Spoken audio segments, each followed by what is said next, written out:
오랜만에 나오신 걸로 알고 있는데 저희 이 시간에 앞뒤 좌우를 보시면서 함께 인사하면서 나아갈까요? 잘 오셨습니다. 잘 오셨습니다. 잘 오셨습니다. 저희 아직 바라보지 않은 다른 분을 한 번 더 바라보시면서 잘 오셨습니다. 반갑습니다. 한 번 더 인사해 보겠습니다. 잘 오셨습니다. 반갑습니다. 잘 오셨습니다. 네, 저희 이 시간에 이 자리 가운데 우리를 부르시고 또 우리의 예배의 유일한 주인 되신 우리 주님만을 기쁨으로 함께 찬양하며 나아가도록 하겠습니다.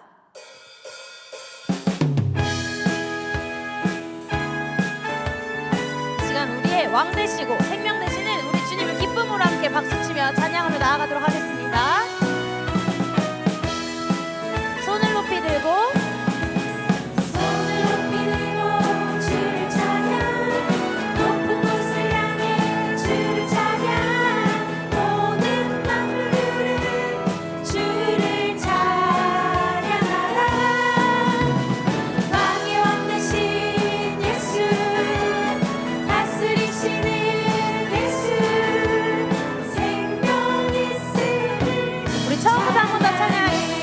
높이 들고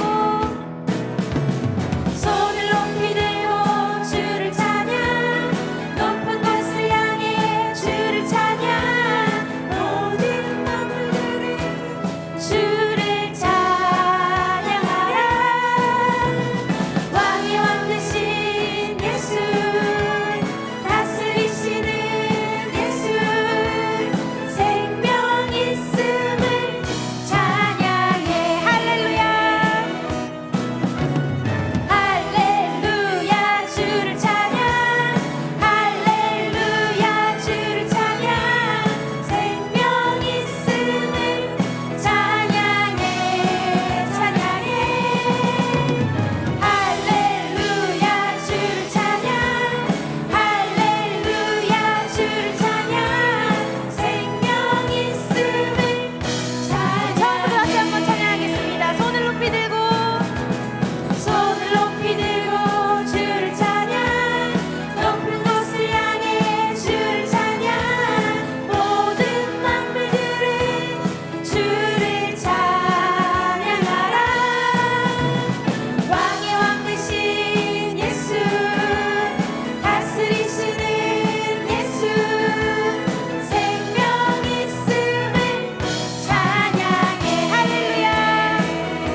마지막으로 한 번 더 기쁘게 찬양하겠습니다. 할렐루야 주를 찬양 할렐루야 주를 찬양 할렐루야 주를 찬양 생명 있음을 찬양해 찬양해 할렐루야 주를 찬양 할렐루야 주를 찬양 생명 있음을 찬양해 아멘.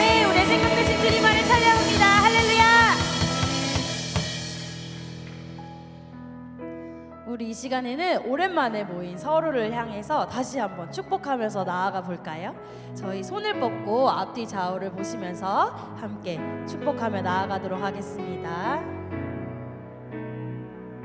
평화 하나님의 평강이 평화 하나님의 평강이 당신의 삶에 넘쳐나기를 평화 하나님의 평강이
소망, 하나님의 소망이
평생에 가장 복된 일은 내가 예수님을 만난 것이라. 나의 평생에 가장 잘한 일은 내가 예수님을 주로 섬긴 것이라. 이 세상 살 동안 이 세상 살 동안 내가 걷는 길이 때론 험하여서 넘어질 때도 주의 강한 손이 나를 붙드시니 나는 예수님만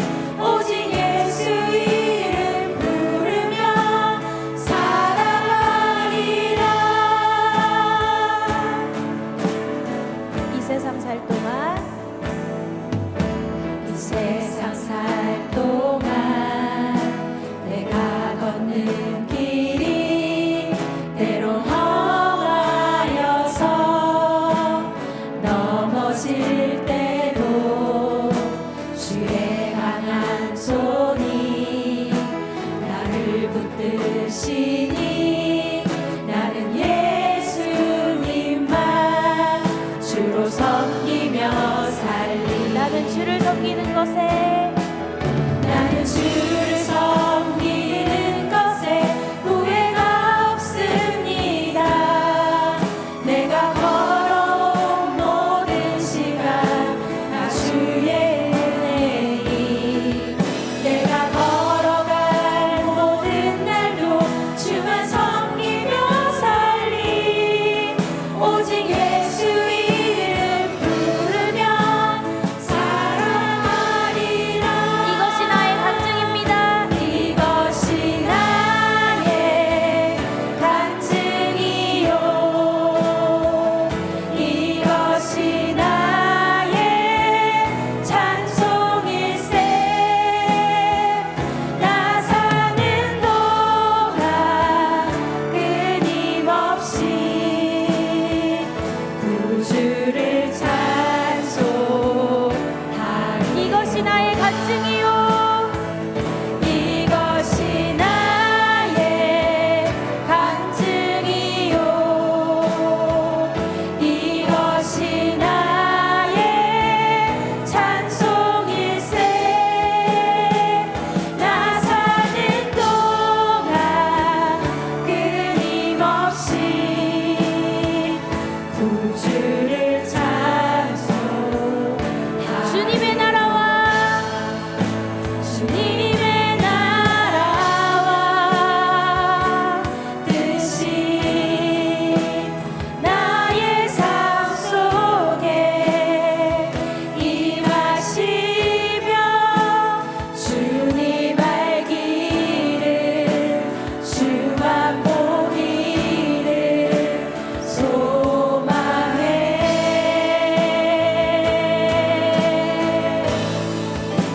거룩히 살아갈 힘과 두려움 없는 믿음 주신 나의 하나님. 완전한 사랑 찬양해. 주님의 나라와 주님의 나라와 뜻이 나의 삶 속에 임하시며 주님 알기를 주만 보기를 소망해.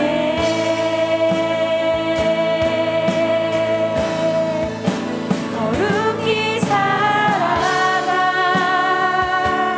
힘과 두려움 없는 믿음 주신 나의 하나님. 완전한 사랑 찬양해. 시간 함께 기도하며 나아가도록 하겠습니다. 오늘 찬양의 고백처럼 주님만이 나의 생명이시고 나의 하나님이심을 고백합니다. 우리가 어떠한 상황과 어려움 앞에 놓일지라도 주님은 변함없는 사랑으로 나를 붙들고 계심을 믿습니다. 이 시간 기도하실 때 주님, 주를 섬기는 이 길이 가장 복된 길이기에 다시 선택해도 주님을 따르겠습니다. 우리의 모든 생각과 감정, 말과 행동이 오직 하나님을 높이는 예배가 되게 하여 주시옵소서. 우리의 삶을 통해 하나님만 드러나게 하시고 흔들릴 때마다 처음 사랑을 기억하게 하여 주시옵소서라고 우리의 입술과 마음을 열어 이 시간 주여 한번 외치고 함께 기도하며 나아가도록 하겠습니다. 주여, 그리고 하며 나아갑니다. 성령 하나님 들어주시고 우리 함께 하여 주시옵소서. 예수 그리스도의 은혜가 간절히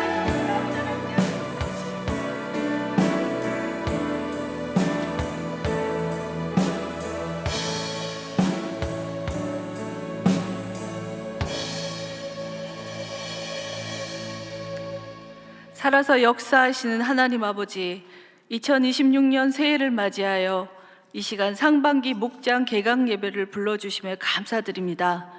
주님의 이름을 찬양하며 겸손히 십자가 앞에 정결하고 충성된 예배자로 주님께 영광을 올려드리는 시간이 되게 하여 주시옵소서.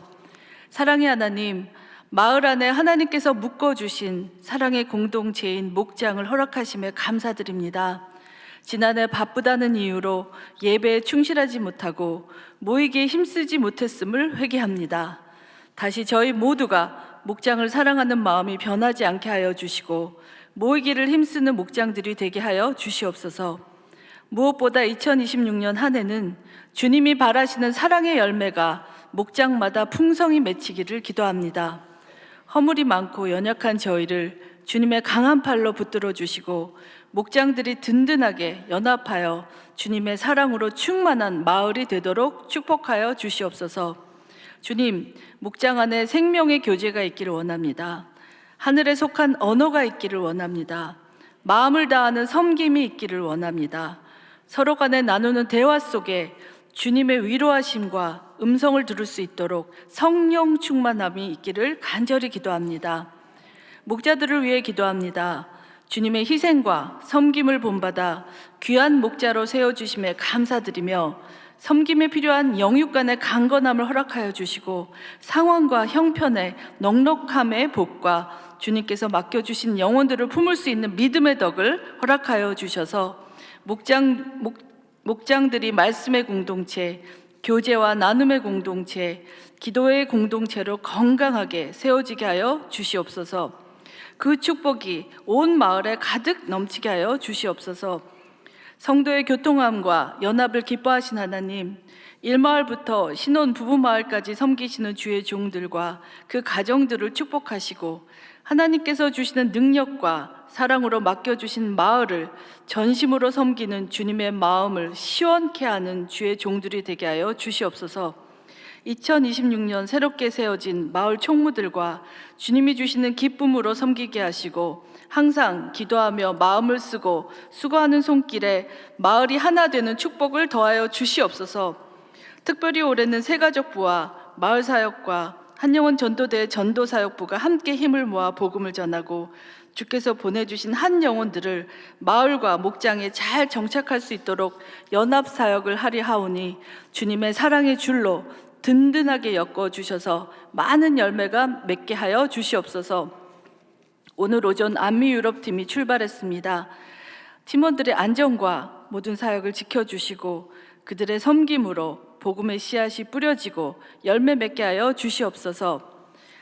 이제 말씀을 듣기를 원합니다. 목사님께서 전하시는 말씀을 통하여 주님의 뜻을 깨닫고 아멘으로 화답하게 하시고 말씀을 마음에 깊이 새기어 아름다운 마을 공동체를 힘있게 시작할 수 있는 은혜를 내려 주시옵소서. 긴 세월 주님의 몸된 교회를 섬기시는 김영준 담임 목사님의 충성과 섬김을 기억하여 주시고 주의 종의 육신의 약한 곳을 치유하시고 주께서 세우신 표대를 향하여 마치는 그날까지 모든 사역과 가정의 형통함과 평안함을 허락하여 주시옵소서. 언제나 변함없이 온 마음을 다해 찬양하는 옛제르 찬양팀의 섬김과 열심을 기억하시고 특별히 건강과 가정을 축복하여 주시옵소서. 사랑의 주님이 동안의 모든 마을과 목장 모임 가운데 늘 함께 하실 것을 믿사오며 예수의 영으로 충만하게 채워진 한 학기가 되게 하여 주시옵소서. 우리 주 예수 그리스도 이름으로 기도드립니다. 아멘.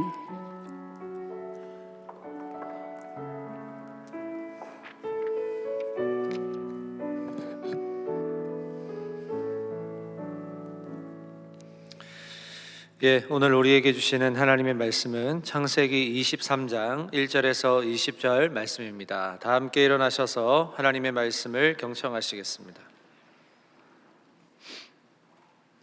사라가 127세를 살았으니 이것이 곧 사라가 누린 해수라. 사라가 가나안 땅 헤브론 곧 기럇 아르바에서 죽음에 아브라함이 들어가서 사라를 위하여 슬퍼하며 애통하다가 그 시신 앞에서 일어나 나가서 헷족 속에게 말하여 이르되 나는 당신들 중에 나그네요 거류하는 자이니 당신들 중에서 내게 매장할 소유지를 주어 내가 나의 죽은 자를 내 앞에서 내어다가 장사하게 하시오. 헷족 속이 아브라함에게 대답하여 이르되 내 주여 들으소서. 당신은 우리 가운데 있는 하나님이 세우신 지도자이시니 우리 묘실 중에서 좋은 것을 택하여 당신의 죽은 자를 장사하소서. 우리 중에서 자기 묘실에 당신의 죽은 자 장사함을 금할 자가 없으리이다. 아브라함이 일어나 그 땅 주민 헷 족속을 향하여 몸을 굽히고 그들에게 말하여 이르되 나로 나의 죽은 자를 내 앞에서 내어다가 장사하게 하는 일이 당신들의 뜻일진데 내 말을 듣고 나를 위하여 소할의 아들 에브론에게 구하여 그가 그의 밭머리에 있는 그의 막벨라 굴을 내게 주도록 하되 충분한 대가를 받고 그 굴을 내게 주어 당신들 중에서 매장할 소유지가 되게 하기를 원하노라 하매 에브론이 헷 족속 중에 앉아 있더니 그가 헷 족속 곧 성문에 들어온 모든 자가 듣는 데서 아브라함에게 대답하여 이르되 내 주여 그리 마시고 내 말을 들으소서. 내가 그 밭을 당신에게 드리고 그 속의 굴도 내가 당신에게 드리되 내가 내 동족 앞에서 당신에게 드리오니 당신의 죽은 자를 장사하소서. 아브라함이 이에 그 땅의 백성 앞에서 몸을 굽히고 그 땅의 백성이 듣는 데서 에브론에게 말하여 이르되 당신이 합당히 여기면 청하건대 내 말을 들으시오. 내가 그 밭값을 당신에게 주리니 당신은 내게서 받으시오. 내가 나의 죽은 자를 거기 장사하겠노라. 에브론이 아브라함에게 대답하여 이르되 내 주여 내 말을 들으소서. 땅값은 은 400세겔이나 그것이 나와 당신 사이에 무슨 문제가 되리이까. 당신의 죽은 자를 장사하소서. 아브라함이 에브론의 말을 따라 에브론이 헷 족속이 듣는 데서 말한 대로 상인이 통용하는 은 400세겔을 달아 에브론에게 주었더니 마므레 앞 막벨라에 있는 에브론의 밭 곧 그 밭과 거기에 속한 굴과 그 밭과 그 주위에 둘린 모든 나무가 성문에 들어온 모든 헷 족속이 보는 데서 아브라함의 소유로 확정된지라. 그 후에 아브라함이 그 아내 사라를 가나안 땅 마므레 앞 막벨라 굴에 장사하였더라. 마므레는 곧 헤브론이라. 이와 같이 그 밭과 거기 속한 굴이 헷 족속으로부터 아브라함이 매장할 소유지로 확정되었더라. 이것은 하나님의 말씀입니다. 아멘. 담임 목사님의 설교를 함께 시청하시겠습니다. 우리 인생 살면서 피할 수 없는 것이 있다면 죽음이라는 걸 것입니다. 우리 중에 아무도 죽음을 피할 사람은 없습니다. 단지 우리가 잊어버리고 산다 뿐이지 죽음이라는 것은 결코 피할 수 없고요. 이 죽음과 연결되어서 우리가 또 예상할 수 없는 것은 우리는 언제 어디에서 어떤 모습으로 죽을지도 아무도 알지 못합니다. 사는 것이 불안할 수도 있지만 죽음을 앞둔 우리는 사실 그걸 의식하지 않기 때문에 오늘도 영원히 살 것처럼 그렇게 살아가고 있죠. 그래서 이 죽음이라는 것이 필연적으로 따라오는 것이 사랑하는 사람을 떠나보내야 되고 어떨 땐 또 내가 떠나야 되는 그런 일들이 우리의 삶 속에서 계속 일어납니다. 근데 죽음을 앞두고 많은 얘기 듣죠. 그 사람 한참 살만하니까 세상을 떠났구나. 또 이제 조금만 더 살면 좋을 텐데, 그런 얘기들을 많이 듣게 됩니다. 특별히 예기치 않는 그 죽음, 그것은 아마 남아있는 사람들에게는 많은 충격과 슬픔을 남기기도 합니다. 아마 작년에도 사랑하는 사람을 떠나보낸 분들도 많을 겁니다. 근데 그렇죠, 잘 잊혀지지 않죠. 깊기도 하고 또 잊혀지지 않는 슬픔이 시간이 흘러가도 마음속에 많이 남아있을 것입니다. 오늘 본문을 보면 믿음의 조상으로 우리가 함께 하나님 불러주셨던 이 아브라함의 사라가 세상을 떠나게 됩니다. 아마 사라라는 사람의 인생이 있어서 마지막 37년의 인생, 즉 이삭이 태어나고 37년의 인생이 가장 아름다운 인생이었을 거라고 생각됩니다. 행복하고요.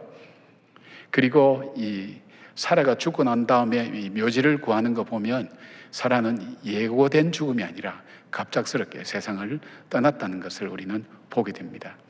가장 행복할 때, 가장 좋을 때, 조금만 더 살았으면 좋았을 때 갑자기 세상을 떠난 이 사라의 죽음을 보면서 믿는 사람에게 있어서 이 죽음을 통해서 우리가 볼 수 있는 게 무엇인가, 그리고 사랑하는 사람을 떠나보낸 사람, 그 사람의 삶은 어떻게 살 것인가 하는 것을 오늘 이 본문을 통해서 우리가 함께 찾아보려고 합니다. 사라의 죽음을 통해서 죽음 앞에서 믿음이라는 게 뭘까 이렇게 생각할 때 가장 먼저 볼 수 있는 것은, 믿음이라는 것은 우리 인생을 아름답게 만드는 것이라는 것을 알 수가 있습니다. 1절에 보니까 사라가 127세를 살았으니 이것이 곧 사라가 누린 횟수라고 그렇게 말씀합니다. 성경 어디에도 여자가 죽었는데 몇 살까지 살았다 죽었다는 기록은 이 사라밖에 없습니다. 그럼 이렇게 기록했다는 건 어떤 의미일까요? 그가 힘들었던 시간이든 어려웠던 시간이든 고독했던 시간이든 그 시간이 하나님 앞에서 의미 있는 다 인생이었고 헛된 인생이 아니었다는 것을 성경은 말씀해 주고 있습니다. 성경에 처음으로 사라가 등장한 것은 사레라는 그런 이전 이름을 갖고 등장했습니다. 창세기 11장 30절에 소개되고 있는 사레는 임신하지 못함으로 자식이 없었더라고 그렇게 시작합니다. 그 인생의 등장이 그렇게 성경이 나옵니다. 그러니까 사레는 나이가 65이 되도록 아기를 갖지 못한 여인이었습니다. 이 고대 금동 지방에서 이 자녀는 미래요 또 재산이었습니다. 그러니까 삶에 있어서 가장 소중한 가치를 가진 것이었다고 이야기할 수 있죠. 그런데 65세가 되도록 자기 남편은 75세가 되도록 자녀가 없이 자랐다는 것은 그에게는 참으로 불행했던 인생, 안타까운 인생, 아쉬운 인생, 고독과 외로움 가운데 살았던 그런 인생이었다는 것을 이야기해주고 있습니다. 쉽게 말씀드리면 인생의 황무지에서 그 인생은 계속 진행되고 있었다는 것을 봅니다. 그런데 하나님께서 찾아오셔서 제안을 하죠. 이 갈급함을 가지고 살아가는 두 사람에게 너가 내 말을 듣고 나를 따라서 내가 너에게 지시하는 땅으로 가게 되면 너에게 자녀와 땅을 주겠다고 하나님께서 제안을 합니다. 그래서 말씀드린 것처럼 아브라함은 하나님에 대한 이미지가 처음 이미지가 복 주시는 하나님인 이미지를 갖고 있었어요. 그래서 아브라함과 사라가 갈대아 우르 그 다음에 하란을 떠나서 하나님께서 지시하는 땅 가나안 땅에 가서 살게 됩니다. 그런데 세월이 흘러도 하나님께서 자녀를 주신다 그랬는데 하늘의 별처럼 바다의 모래처럼 많은 후손을 주신다 그랬는데 이 자녀를 주시지 않는 것입니다. 그래서 자기 집에서 기르는 엘리에셀이라는 종을 이 상속자로 삼아야 되느냐 그렇게 물어봐도 하나님 아니라 그러시고, 그리고 드디어 이게 견디지 못해서 그가 75대, 이 사라가 75대 때에 자기의 여종 이 하갈을 시바지로 자기 남편에게 주게 됩니다. 근데 시바지인 이 하갈이 아기를 갖게 됩니다. 그래서 태어난 아이가 이스마엘입니다. 한번 생각해 보세요. 자기는 아이를 낳지 못해서 자기 남편에게 자기 종을 들여보내는 그 여인의 마음은 어떨까요? 그 문화라고 좀 다를까요? 그런데 그 종이 아이를 가졌어요. 남자아이를 출생했어요. 그래서 이 사라를 학대하고 또 무시하고, 그러니까 이 사라의 마음이 어땠겠습니까? 이 사라에게는 이 이스마엘이라는 자녀가 별로 의미가 없어요. 아무 관계가 없어요. 그러나 아브라함은 자기의 씨예요. 그러니까 이 아브라함이 이스마엘을 안고 진심으로 좋아하는 모습을 볼 때 이 사라의 모습은 어땠을까요? 하나님이 주신다고 약속하셔도 주시지 않고 결국 다른 사람을 통해서 주신 아들, 그 아들이 후계자로 된다고 생각하는 그 마음속에 살았던 삶은 눈물과 외로움의 삶이었다는 것을 그는 우리는 알게 되고 마음이 찢어졌을 거라고 생각해 볼 수 있습니다. 살아도 사는 삶이 아니라고 볼 수 있죠. 그런데 그로부터 14년 후에 하나님께서 사라 나이 90세에 약속하신 대로 이삭을 주셨습니다. 얼마나 기쁘고 감격스러웠겠습니까?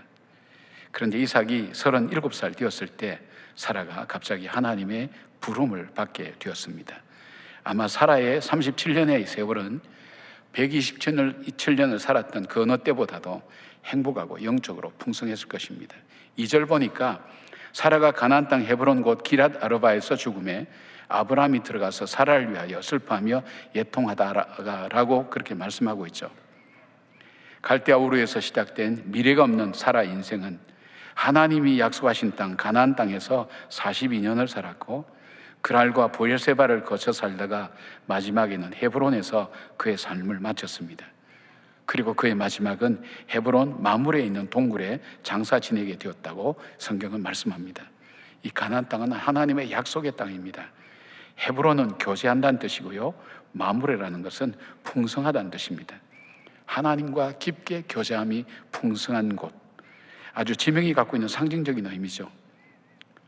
처음에는 그의 삶이 황무지와 같은 삶이었습니다. 그러나 그에게 있어서 계속해서 연기되는 하나님의 그 약속을 기다리면서 약속을 따라 순종하며 살았던 그의 마지막을 하나님은 아름다운 삶으로 마무리하게 했습니다. 여러 번 말씀드렸지만 하나님 앞에 우리가 살아갈 때 복 있는 사람이 어떤 사람인가? 시편 전체의 서론이 복 있는 사람은 그 시작으로 되고 그 서론이 1편이라고 그랬습니다. 1편에 복 있는 사람은 어떤 사람인가? 우리가 인생을 살 때 한 번밖에 살지 못하는 우리 인생을 정말 복 있게 사는, 아름답게 사는 인생이 어떤 인생일까 한번 생각해 보셨습니까? 하나님 말씀은 이렇게 전합니다. 하나님 말씀을 주야로 묵상하는 자로다, 그렇게 말씀합니다. 즉 하나님 말씀을 듣고 그 말씀에 순종하며 말씀을 따라가는 사람, 그 사람이 복 있는 사람이다. 근데 복의 근원 되신 하나님께서 이 사람을 어떻게 축복해 주시냐? 그는 시냇가의 신규 나무처럼 그 인생을 축복하신다 그랬습니다. 말씀을 드렸지만 이 시냇가는 비가 와서 만들어진 와디와 같이 자연스럽게 형성된 그런 개울이 시내가 아닙니다. 어떤 인격적인 사람이 의지와 의도를 가지고 고랑을 파서 거기에 물을 흘려보내고 그 물이 가는 그 주위가 푸르러져서 그곳에 많은 열매도 맺히고 그 다음에 새들도 와서 깃들고 풍성하게 되는 것을 말합니다. 쉽게 말씀드리면 하나님 말씀을 따라가는 인생은 그 인생이 비록 황무지와 같은 그런 인생으로 산다 할지라도 그 삶 속에 하나님께서 인생의 고랑을 내시고 시냇가를 만드셔서 그 삶을 풍성하게 만들어서 시절을 쫓아 과실을 맺게 하신다 그랬어요. 인생의 각 시절마다 정말 맺어야 될 열매를 맺게 하는 인생을 살게 해주신다. 그리고 두 번째는 뭡니까? 어떻게 하신다 그랬냐면 그 삶이 형통하게 하신다 그랬어요. 형통하게 한다는 것이 만사 모든 것이 마음대로 뜻대로 되는 그것이 아니라 진정 인간답게 살게 하겠다는 거예요. 여러분, 사람이 살아도 사람답게 살지 못하는 사람이 많습니다.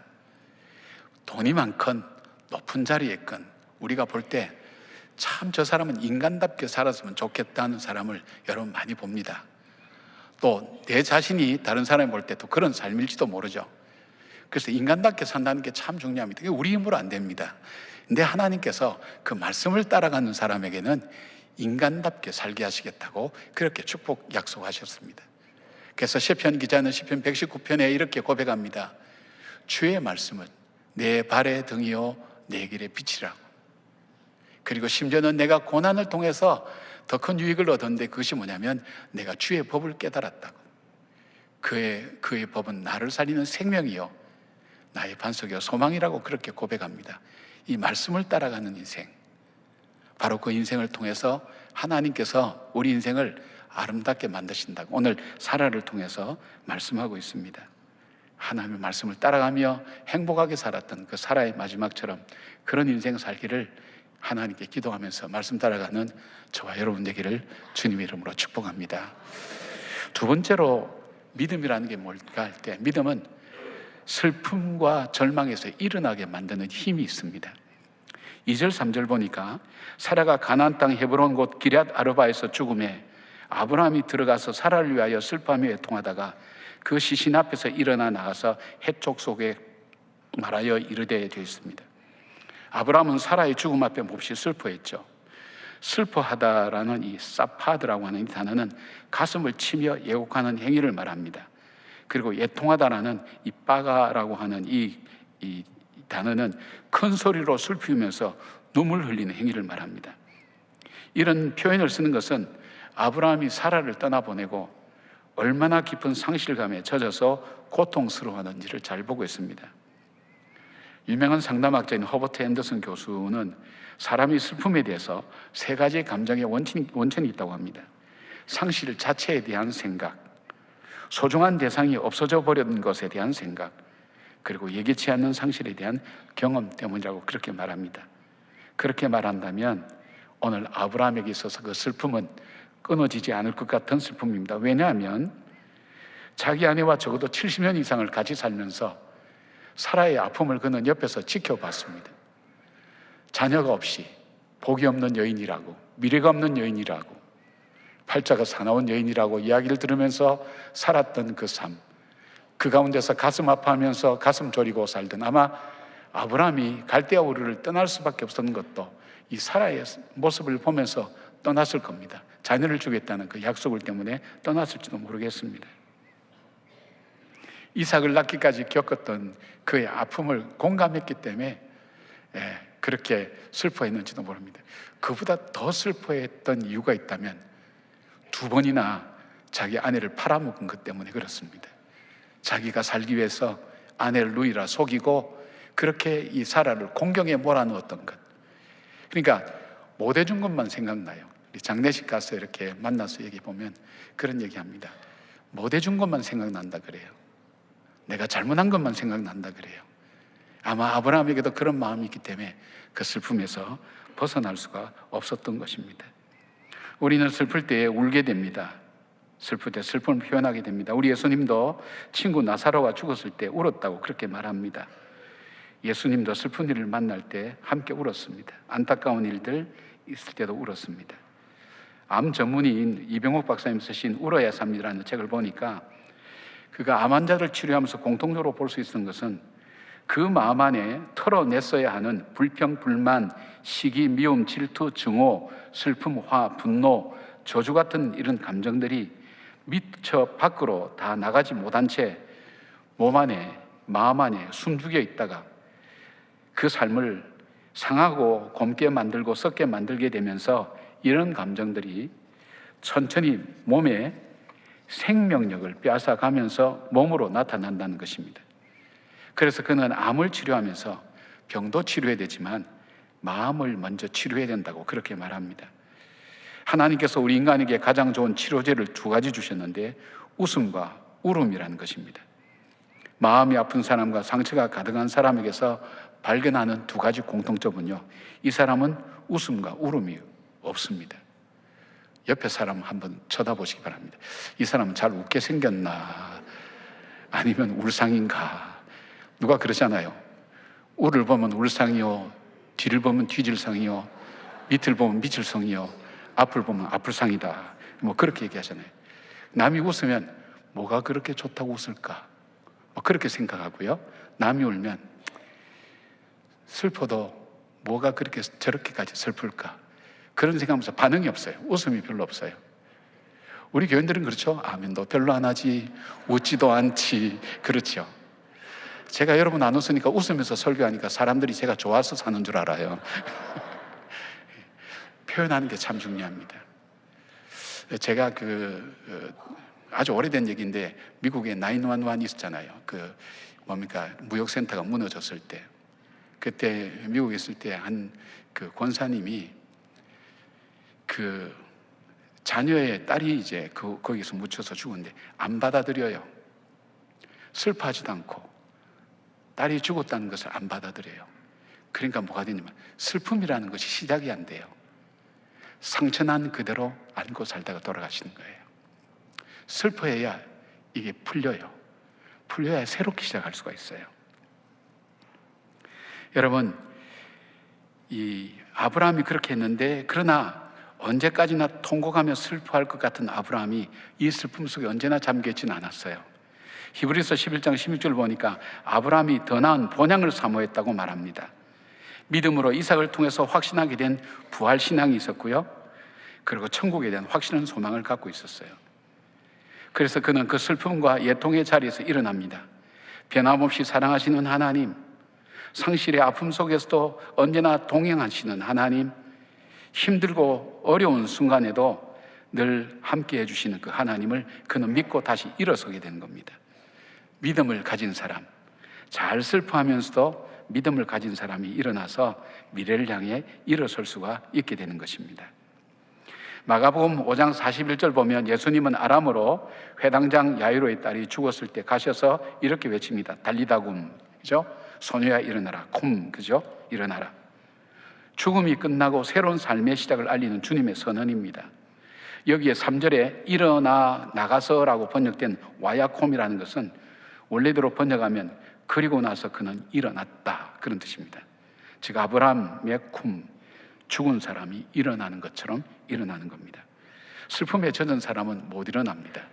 그 속에 묻혀 있습니다. 그러나 아브라함은 슬픔의 자리에서 일어나 미래를 향해 나갑니다. 사랑하는 여러분, 슬플 때 우시기 바랍니다. 천국 있는데 뭐 때문에 울어? 그런 부분은 마음의 병이 돼서 그 어려움을 겪게 됩니다. 슬플 때 우시길 바랍니다. 신앙 없는 모습이 아닙니다. 우는 것이 자연스러운 겁니다. 여러분의 감정을 마음속에 가두어 주지 마십시오. 건강한 사람은요, 울어야 할 때 울고 웃어야 될 때 웃는 사람입니다. 그러나 그 슬픔에만 머물러 있을 수 없는 것은 우리에게 산소망이 있기 때문입니다. 반대로 얘기하면 우리가 잘 되는 것을 좋아하면서 기쁨에만 머물 수만 없는 것은 우리에게는 산소망이 있기 때문입니다. 데살로니가전서 4장 18절 보니까 우리의 부활과 다시 오실 주님을 믿으면서 마지막에 이렇게 말씀합니다. 그러므로 이러한 말로 서로 위로하라고 말씀합니다. 슬퍼할 수 있는 사람, 건강한 사람입니다. 웃을 수 있는 사람도 건강한 사람입니다. 그러나 이 산소망을 가지고 있을 때 그 슬픔의 자리에서 일어나서 걸어갈 수 있고 절망의 자리에서도 걸어갈 수 있습니다. 왜요? 하나님이 함께 하신다는 것, 변함없이 사랑하신다는 것, 지금도 동행해 주신다는 것, 그 약속을 믿고 새로운 출발을 하게 되는 것입니다. 사랑하는 여러분, 슬픔의 자리, 탄식과 절망의 자리가 우리의 끝이 아니라는 것을 기억하시기 바랍니다. 우리에게 산소망 되시는 예수님 바라보면서 슬퍼하되 슬픔에 머물지 말고 주의 말씀 붙들고 일어나서 우리에게 길을 여시는 하나님의 미래를 향해 한 걸음 한 걸음 믿음의 걸음 걸어가는 저와 여러분의 삶이 되기를 주님 이름으로 축원합니다. 세 번째 믿음이라는 것은 뭐냐면 아름다운 유산을 남기는 게 믿음입니다. 아브라함은 헷 족속의 지도자들 앞에 나갑니다. 헷 족속이라고 말하면 원주민을 말하겠죠. 가나안 원래 있었던 원주민. 그러면서 이런 얘기합니다. 자신은 나그네요 그리고 거류하는 자라고 그렇게 얘기합니다. 이게 아브라함 속에 있는 정체성이었어요. 아브라함의 겸손함도 우리가 볼 수 있지만 여기에 거류하는 자, 꾸르라고 한 단어는 일정한 거처 없이 떠돌아다니는 자, 나그네로 번역된 토샤브라고 하는 이 단어는 일정한 지역에 거주하지만 개인 소유의 땅은 가지지 못한다는 뜻. 쉽게 말하면 아브라함이 가진 것은 인생은 나그네와 같다는 것. 그러면서 사라가 떠나가는 것을 보면서 자신도 언젠가는 떠나야 된다는 것을 생각하면서 미래를 위한 준비를 하게 됩니다. 여러분, 저와 여러분이 이 땅을 떠난 자리에 무슨 흔적을 남겨야 된다고 생각해 본 적은 없습니까? 나그네와 같은 인생, 우리가 가진 것이 아니죠. 우리가 떠날 때는 아무것도 소용이 없죠. 우리가 가지고 갈 수 있는 아무것도 없습니다. 언젠가는 흙으로 돌아가기 전에 우리가 살았던 삶에 남아야 될 흔적이 뭘까요? 오늘 아브라함은 헷 족속에게 사라를 장사할 장지를 허락해달라고 간청합니다. 근데 6절에 보니까 헷 족속의 지도자들이 아브라함을 향해서 내 주여 당신은 우리 가운데 있는 하나님이 세우신 지도자이시니 우리 묘실 중에서 좋은 것을 택하여 당신의 죽은 자를 장사하소서. 우리 중에서 자기 묘실에 당신의 죽은 자 장사함을 금할 자가 없으리이다. 그렇게 말합니다. 여기 막강한 힘을 가진 헷 족속이 아브라함을 향해서 내 주여 이렇게 말하는데 이 표현은 그 당시에 최고로 존경받는 명예로운 사람을 지칭할 때 사용되는 호칭이라고 말합니다. 그리고 아브라함을 향해서 하나님이 세우신 지도자, 쉽게 말하면 이방인들도 아브라함은 하나님을 믿고 하나님 말씀에 순종하는 사람인 것을 인정했습니다. 그런데 그들이 원하는 땅을 선택하여 장사 지내라고 말할 때에 아브라함은 이 에브론이라는 사람이 가지고 있는 땅 막벨라구를 요청하게 됩니다. 그런데 재미있는 것은 그냥 가져가라 그래도 3번이나 그냥 가져가지 않고 굉장히 비싼 값이에요. 은 400세겔은 굉장히 비싼 값이에요.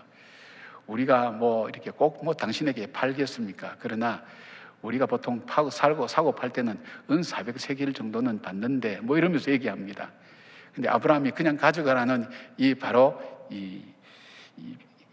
햇사람 에브론에게 3번이나 간청해서 이 돈을 지불합니다. 지불하는데 18절 보니까 성문에 들어온 모든 헷 족속이 보는데 지불했다 그랬어요.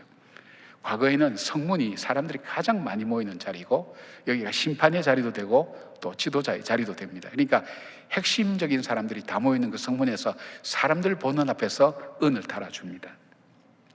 그리고 그 땅이 아브라함의 소유로 확정된 것입니다. 소유로 확정됐다는 것을 17절과 20절 두 번 반복하는데 17절은 아브라함과 에브론 사이에 계약이 체결됐다는 걸 의미를 둔다면 20절은 그 땅이 아브라함의 땅이 된 것이 확정되었다. 근데 여러분 이렇게 생각할 수 있잖아요. 그 땅을 그냥 가져가라 그러면 그냥 가져가는 게 얼마나 좋습니까? 한 번, 두 번이야 인사로 그러겠지만 세 번씩이나 그럴 때에는 자기가 이제 내가 정말 가져가도 되는 모양이다 생각하는데 굳이 아브라함은 돈을 지불했어요. 그것도 그 당시에 보통 시세보다 훨씬 더 많은 값을 지불했어요. 그 땅을 산 이유가 뭘까요? 아브라함은 이삭이 태어나기 전에 하나님께서 아브라함과 맹세할 때에 창세기 15장 13절 14절에 하나님께서 이런 말씀하셨어요. 여호와께서 아브라함에게 이르시되 너는 반드시 알라 내 자손이 이방에서 객이 되어 그들을 섬기겠고 그들은 400년 동안 내 자손을 괴롭히리니 그들이 섬기는 나라를 내가 징벌할지며 그 후에 내 자손이 큰 재물을 이끌고 나오리라 하는 말씀을 믿었어요. 앞으로 한 500-600년 뒤에 일어날 일들이죠. 이 가나안 땅을 후손들에게 주시겠다고 약속하신 하나님께서 그 약속을 이루어 주실 때에 이들이 400년 동안 긴 세월을 애굽의 노예로 살다가 바로 하나님의 약속한 땅으로 돌아올 방향과 근거를 제공해 준 겁니다. 이 헤브론 땅은 하나님의 약속을 믿고 먼 훗날 이루어 주실 하나님의 역사하심을 후손들에게 소유의 명분과 미래를 준비해 주는 것입니다. 아브라함이 구입한 땅이 어떤 땅입니까? 가나안을 정복할 때에 갈렙이 이 산지를 내게 달라고 요청한 땅이고 갈렙의 후손에서 다윗이 나와서 여기에서 왕이 되어지고 또한 다윗이 죄를 범했을 때 아리우나 타작마당에서 하나님께 속죄의 물을 드렸던 곳이고 여기가 솔로몬의 성전이 지어진 터고 바로 이곳에서 십자가에 놀라운 구속의 역사가 이루어진 땅이 되었습니다. 요셉도 보게 됩니다. 요셉은 하나님의 약속을 믿고 고난과 시련을 이겨내면서 마침내 총리 대신 된 사람이죠. 근데 자기가 죽을 때 자기 형제들에게 유언을 합니다. 지금 이스라엘 사람들이 이 애굽 땅에서 가장 존귀하고 귀한 사람의 이 위치에 있다는 것을 다 알고 있어요. 그래서 아마 이스라엘 사람들은 우리는 언제까지나 여기서 살았으면 좋겠다 그렇게 생각했을 거예요. 그러나 이 요셉은 하나님의 말씀을, 하나님의 약속을 기억했어요. 그리고 이렇게 얘기합니다. 너희들이 이 땅을 나갈 때 내 해골을 가지고 나가라고. 이 말의 의미는 뭘까요? 이곳에 언제까지나 머물 수는 없다는 것. 그리고 뭡니까? 너희들이 고난과 시련과 아픔을 당해도 낙심하지 말라고. 하나님은 반드시 너희를 인도하여 하나님의 약속의 땅으로 인도해 갈 거라고. 바로 그 확신과 믿음을 가지고 바로 후손들에게 소망과 삶의 방향을 주기 위해서 내 해골을 가져 나가라고 얘기합니다. 출애굽기 보면 모세가 바로 이 야곱의 요셉의 해골을 챙겨서 나가는 것을 보게 됩니다. 자기 후손들이 돌아오기 전에 그 하나님의 약속을 따라 하나님 주신 땅으로 돌아올 때 이것이 자기들의 소유라는 법적 근거를 만들기 위해서 아브라함이 그렇게 사는 것을 말합니다. 여러분, 우리도 살다가 지나가죠. 하나님 말씀대로 흙으로 왔으니 흙으로 돌아갑니다. 그런데 내가 사는 동안 무엇을 남기시겠습니까? 우리는 자녀들에게 좋은 거 물려주려고 많이 노력하지 않습니까? 정말 좋은 거 물려줄 수 있다면 그 속에 하나님이 약속하신 대로 그 삶의 방향과 그리고 목적과 살아야 될 근거를 제공해 줄 수 있는 선택을 하며 오늘을 살아갈 수 있다면 우리는 가장 복된 인생이 아닐까요? 제가 우리 이재철 목사님 설교를 듣다 보니까 목사님이 이 이야기를 하는데 제가 굉장히 인상 깊어서 좀 인용하려고 합니다. 이 이집트하고 이스라엘하고 무려 네 차례나 전쟁을 하면서 이집트가 이 시나이 반도를 다 큰 땅을 다 빼앗겨 버렸습니다. 지도를 보시면 알겠지만 절천지 원수가 되어 있었습니다. 이것을 위해서 1978년도 지미 카터 대통령이 그의 캠프였던 캠프 데이비스의 두 카터와 그러니까 카터가 이집트의 사다트 대통령과 이스라엘의 백인 수상을 초청합니다. 초청해서 회담을 합니다. 최초로 중동 회담입니다. 그때 어떻게 협약이 됐냐면 이스라엘은 그 이집트에게서 빼앗았던 시나이 반도를 돌려주고 대신 이집트는 이스라엘 그 땅이 이스라엘 땅이라는 것을 인정해 주는 겁니다. 그때 백인 수장이 들고 갔던 것이 이 창세기 23장이라는 겁니다. 아주 인상 깊은 얘기네. 이게 사실 땅 문서잖아요. 땅 문서. 은 400 주고 산 땅 문서. 먼 미래를 위해서 오늘 내가 사는 삶이 그냥 단순하게 오늘 필요를 따라서 내 욕구를 따라서 사는 삶이 아니라 잠시 잠깐 있다가 지나갈 내 인생 속에 먼 미래를 위해서 내가 해야 될 일이 무엇인가, 그것을 선택하며 살아가는 삶, 어디서 올까요? 믿음에서 옵니다. 제가 자주 인용하는 김재진 시인이라는 분이 있는데, 이분 책 속에, 에세이 책 속에 사랑할 날이 얼마나 남았을까라는 책이 있는데, 거기서 그는 이렇게 말합니다. 우리에게 주어진 시간은 영원하지 않습니다. 그나마도 사랑하지 않고 보내는 시간은 아무런 의미가 없습니다. 그렇게 적으면서 자기의 시로 서문에 간단하게 이렇게 적었어요. 남아있는 시간이 얼마일까? 아프지 않고 마음 졸이지 않고 슬프지 않고 살아갈 수 있는 날이 얼마나 남았을까? 미워하지 않고 성내지 않고 웃을 수 있는 날이 얼마나 남았을까? 바라보기만 해도 가슴 따뜻한 사랑할 날이 얼마나 남았을까? 사라가 127세를 살았으니 이제 곧 사라가 누린 햇수라. 여러분이 얼마를 살아갈지 우리가 알 수는 없지만, 그러나 그 삶이 때로는 힘들었던 일들조차도, 고독했던 그 순간에서라도 하나도 헛되지 않고 하나님 앞에서 의미 있는 삶이었다고 그렇게 기록될 수 있는 삶, 그런 삶을 오늘 선택하며 살아가는 우리 모두가 되기를 주님 이름으로 축복합니다. 아멘. 기도하겠습니다. 아버지, 우리는 얻어가는 인생인 줄 알았더니 살아가면서 잃어가는 인생이라는 것을 알게 됩니다. 결국은 나 자신도 결국은 잃어버리고 이 땅을 떠나야 될 때가 온다는 것을 압니다. 그러나 영원히 사는 것처럼, 이 땅의 소유로 영원히 살 수 있는 것처럼 생각하고 착각하는 저희들에게 다시 하나님 일깨워 주셔서 우리에게 산소망 되신 그 주님을 바라보고 우리와 언제나 동행하시고 우리와 하나님 끝까지 변하지 않고 사랑해 주시고 우리의 마음을 어루만져 주시는 하나님인 것을 믿으며 그 믿음에서 나오는 삶을 걸어갈 때 인생을 아름답게 만들어 주시고, 그리고 우리에게 일어설 용기도 주시고, 그리고 미래를 향해서 오늘 내가 해야 될 가장 지혜로운 일을 하게 하시는 그 주님인 것을 저희들이 고백하며 믿음으로 살아가는 주님의 자녀들 되게 하여 주시옵소서. 예수님의 이름으로 기도드립니다. 아멘. 예, 26년도 상반기 목장 개강을 하게 하신 하나님께 감사를 드립니다. 우리 전후좌에 계신 분들과 축복 인사 한번 나누겠습니다. 주님의 평강을 기원합니다. 잘 되고 있습니다. 기도하면 됩니다. 마지막으로 한 번 더 할까요? 믿음으로 승리합시다. 예, 26년도 또 상반기를 힘차게 시작하는데요. 믿음 가운데 승리하신 우리 동안교회 목자님들 다 되시기를 축복합니다. 시간이 별로 없기 때문에 저에게 주어진 시간은 10분인데 10분 안쪽으로 끝내겠습니다.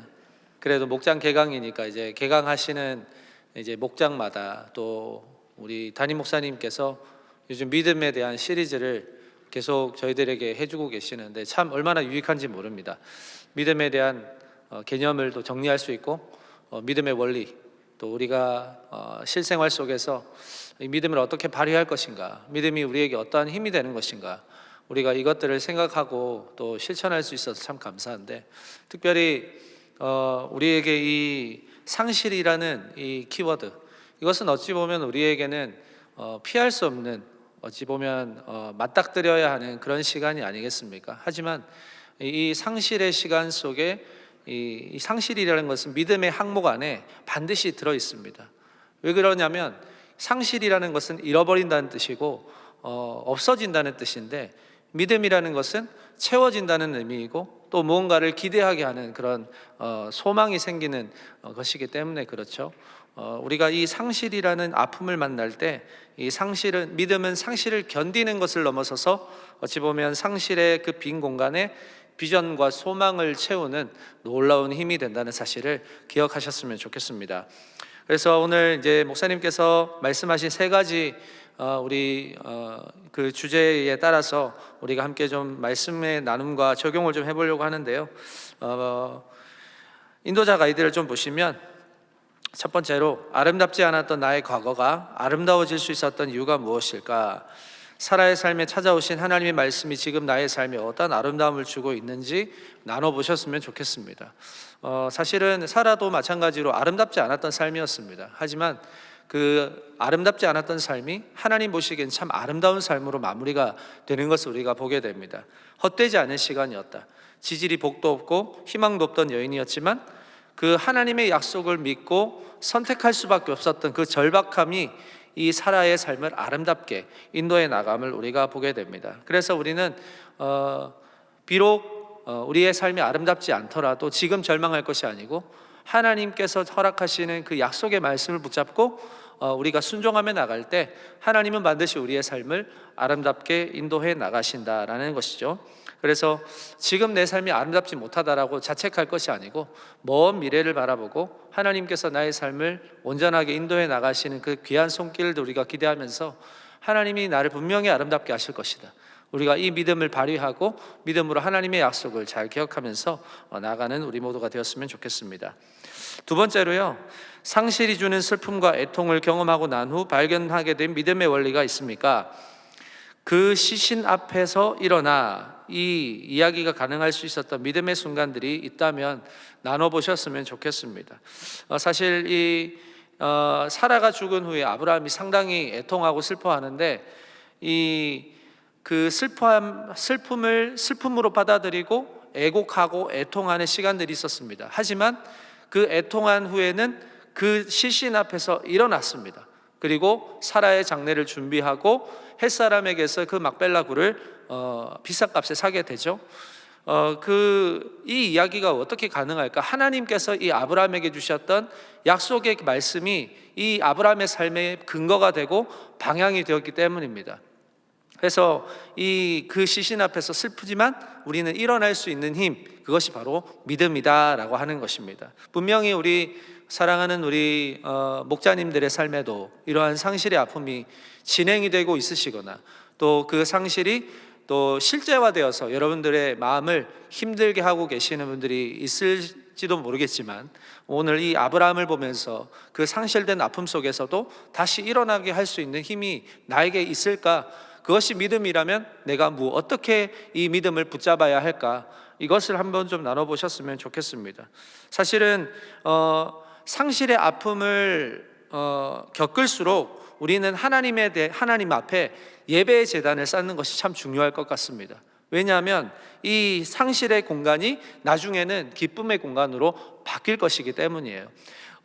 다윗 시대에 이 다윗이 인구조사를 해가지고 하나님 앞에 이제 진노를 사는데, 아라우나의 타작마당에서 목사님의 설교에 또 나왔듯이 그 타작마당에서 속죄 제사를 드리지 않습니까?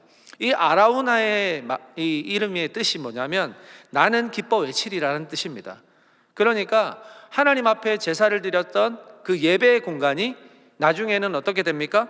이 솔로몬 시대에는 성전을 세우는 자리가 되고, 그리고 나중에는 이것이 십자가, 예수 그리스도의 십자가의 구속의 역사, 우리의 죄를 대속해서 구원하시는 그 기쁨의 역사의 자리가 바로 이 자리가 되는 것을 우리가 보게 됩니다. 그래서 상실의 아픔을 갖고 있더라도 그 자리에서 슬퍼하고 애통하지만 우리가 함께 예배 자리를 잃지 않고 함께 예배할 때 하나님께서 그 공간을 기쁨의 공간으로 바꿔주심을 믿으시면 좋겠습니다. 그래서 우리 목장 모임 때 슬퍼하고 애통하는 그런 상실의 아픔을 가지고 있는 우리 목장 식구들이 한 분이라도 계시다면 우리가 그 목장 모임 시간에 하나님 앞에 예배하면서 그 하나님의 주실 위로와 또 미래의 소망을 함께 나누는 그런 귀한 목장 모임이 되면 좋지 않을까, 이런 생각을 해봅니다.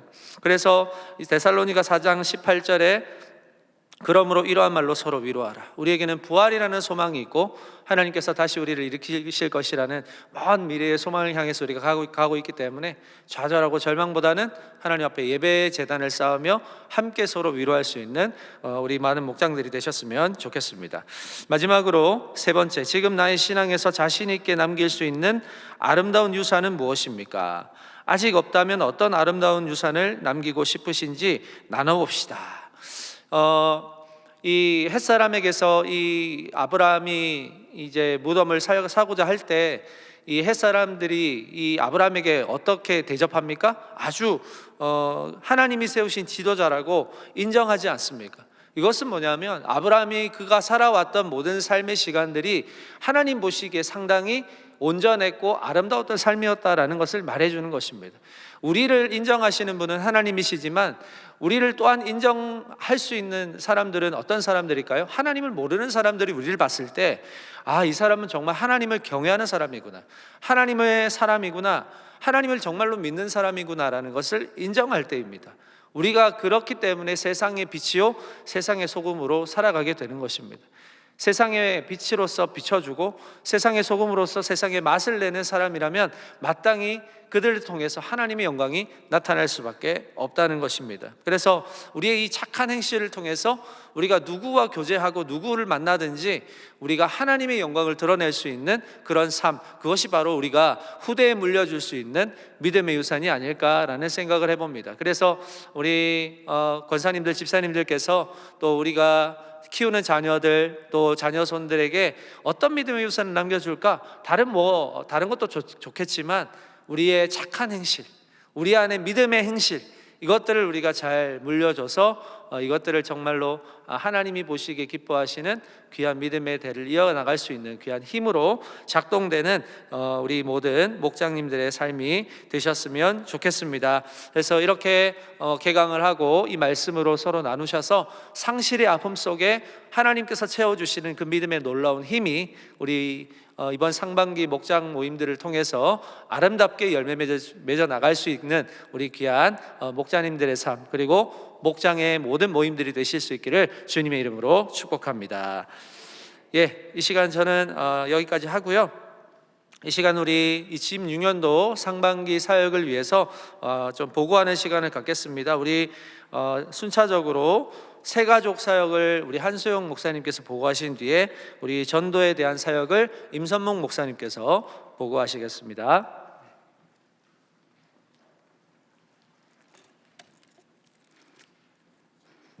안녕하십니까. 반갑습니다. 저는 새가족 담당 한소영 목사입니다. 작년 2025년 새가족 총 299명이 등록했고요. 지금 각 마을과 또 여러 가지 교육 훈련에 우리 새가족들이 잘 정착하고 있는 것을 볼 때마다 참 기쁘고 감사하고 감격된 순간입니다. 이렇게 하반기 섬김 교육하고 난 다음에 많은 목자분들께서 열심히 잘 섬겨주셔서 새가족들이 잘 정착하고 있는 것 같고요.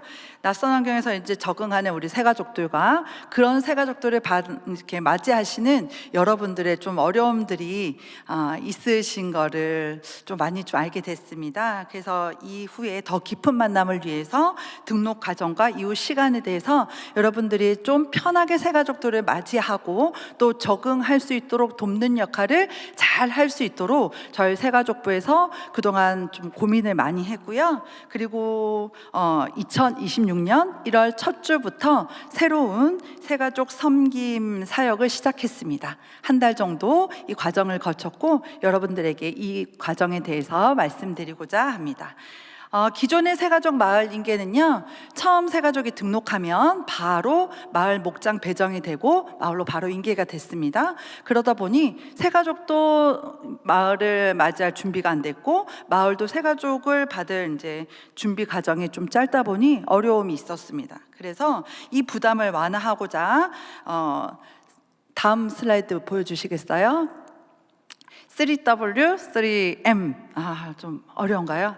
쉬운 내용입니다. 3주 동안 새가족을 섬김하고요. 3달 동안 이 새가족을 또 이렇게 맞이하고 또 돌보는 역할을 하는 겁니다. 큰 틀에서는 그렇게 볼 수 있습니다. 새가족 부차장을 포함해서 스텝으로 섬기시는 각 마을 새가족 부장님 포함해서 14명의 임원 스텝들이 함께 새가족을 3주 동안 맞이합니다. 새가족이 오시면 등록과 함께 이 지금 과정들이 진행되는데요. 이 과정은 목적이 관계 형성과 새가족 이제 이해, 그 과정을 거칩니다. 등록 후 목장 배정 3주 동안 처음 맞이하는 새가족부에서 새가족 돌봄을 한 이후에 목장으로 인계된다는 점을 잘 기억하시면 됩니다. 주보에 보면 저희가 예전에는 마을과 목장 그리고 뭐 남녀 선교에 나오고 그다음 바로 섬김이 여러분들의 이름이 들어갔는데 바로 들어오자마자 목장 배정이 되지 않기 때문에요. 여기 보면은 마을만 지역 배정에 마을만 돼 있고 섬김이는 새가족이 이 분을 맞이하는 새가족의 이름이 적혀져 있어요. 그래서 여러분들에게 우리 마을에 섬김이가 아닌데 나한테 전화가 왔다고 하더라도 전혀 어색해하지 마시고 이 새가족을 받은 3주 동안 맞이했던 새가족의 섬김이가 여러분들에게 전화나 문자로 이 새가족에 대한 정보를 알려줄 겁니다. 다음 슬라이드 넘겨주세요. 잘 보이지는 않으시겠지만 섬김이 체크리스트고요. 여러분들에게 나눠준 프린트 뒷장에 보시면 나와 있어요. 여기 보면 첫 주에 1주, 2주, 3주차 과정이 있고 3M에서 두 번째 달, 세 번째 달, 마지막 주, 이게 지금 새가족부에서 진행하고 있는 체크리스트입니다. 그래서 이 첫째 달을 하고 나면 여기에 새가족에 대한 정보를 첫 주에 이제 만나게 되죠. 첫 주에 만나고 전화 통화를 하고 신방한 내용을 이분의 특이사항이라든지 알려야 될 사항을 말씀드려서 마을에 인계를 하고 자동 배정이 아니라 최대한 지역 배정이지만 이분의 특수한 상황에 맞게 최대한 맞게끔 목장에 맞게끔 여러분들 상황과 새가족의 상황에 최대한 맞게끔 마을 목사님께서 배정을 해주실 것입니다. 다음 슬라이드 넘겨주세요. 1주차 새가족 등록하고 등록계기, 어떻게 해서 우리 교회로 왔는지, 이사 때문에 왔는지, 상처받아서 오신 것인지, 자녀 때문에 온 것인지 그거 등록계기를 확인하고 마을 배정을 위한 호구조사는 아니지만요, 이분에 대한 최대한의 정보를 가지고 마을의 목사님께 1주차 등록기간의 리스트를 복사해서 마을 목사님께 전달해 드립니다. 그렇게 되면 2주차에는 새가족의 이 정보들을 바탕으로 마을 목사님들께서 목장 배정이 들어갑니다. 그럼 여러분들 전화를 받으시겠죠? 이번에 새가족이 와서 여러분들이 이런 새가족을 맞이하게 됩니다. 그렇게 전화를 받으실 거예요. 그리고 3주차가 되면 이제 마을에서 바로 들어가게 돼서 새가족부에서 마을로 이제 완전히 인계가 돼요. 그러면 이때 저희가 이제 사진 액자랑 그리고 이제 마을에 가서 잘 정착하셔라고 뒷쿠폰을 드립니다. 인사를 하는 거죠. 그러면 여러분들이 이제부터는 새가족을 받아서 새가족을 맞이해서 잘 목양해 주시면 됩니다. 예전에 했던 섬김인 사역 보고서는 여러분 따로 작성하지는 않습니다. 이거를 저기 2층 로비에 저희가 이제 3주차까지 한 내용을 적었더니 약간 개인정보적인 부분들이 많이 노출이 되기 때문에 이 부분은 저희 새가족 섬김이가 여러분께 드리고 마을 목사님께서 여러분들에게 직접 드리는 걸로 변경하니 그렇게 알고 계시면 될 것 같습니다. 네, 다음 장 넘겨주시겠어요?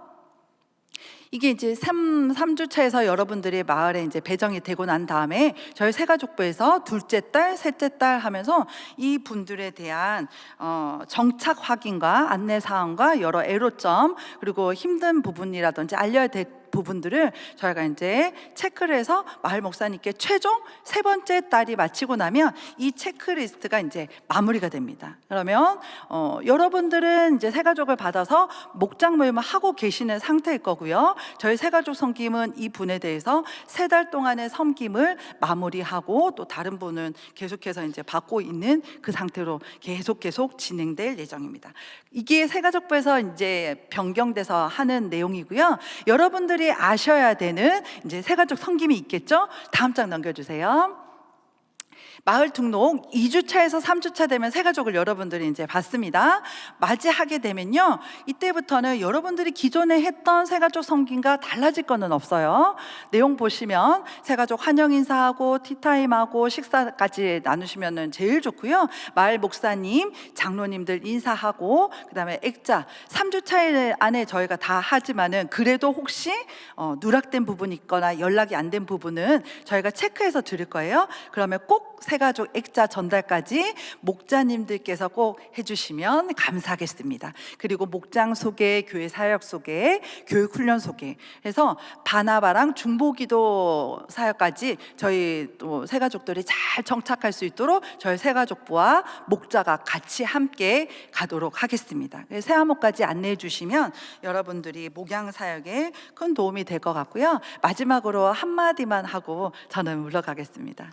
새가족을 받는다는 게 사실은 쉽지 않습니다. 저희 새가족부에서도 전화 통화하고 새가족을 맞이할 때 참 쉽지 않지만 새로운 만남이라는 것 자체가 쉽지는 않은 것 같아요. 그러나 이분들이 전화를 받든 안 받든 목장에 오든 안 오든 여러분들의 역할을 좀 잘 해주셨으면 좋겠습니다. 한 가지만요, 사랑으로 이분들을 잘 품어주시면 지금은 마음을 열지 않지만 여러분들의 계속 지속적인 관심, 문자, 전화, 이게 처음에는 부담스러워요, 괜찮아요 이렇게 할지 모르지만 그것들을 계속 느끼면서 교회에서 계속 연락해 주구나, 관심해 주구나, 이거를 계속 느끼면 어느 순간 교육 훈련까지 오는 새가족들을 1년 동안 많이 봤습니다. 네, 여러분들 잊지 않으시고 힘드시더라도 꼭 사랑으로 잘 품어주시길 바랍니다. 감사합니다.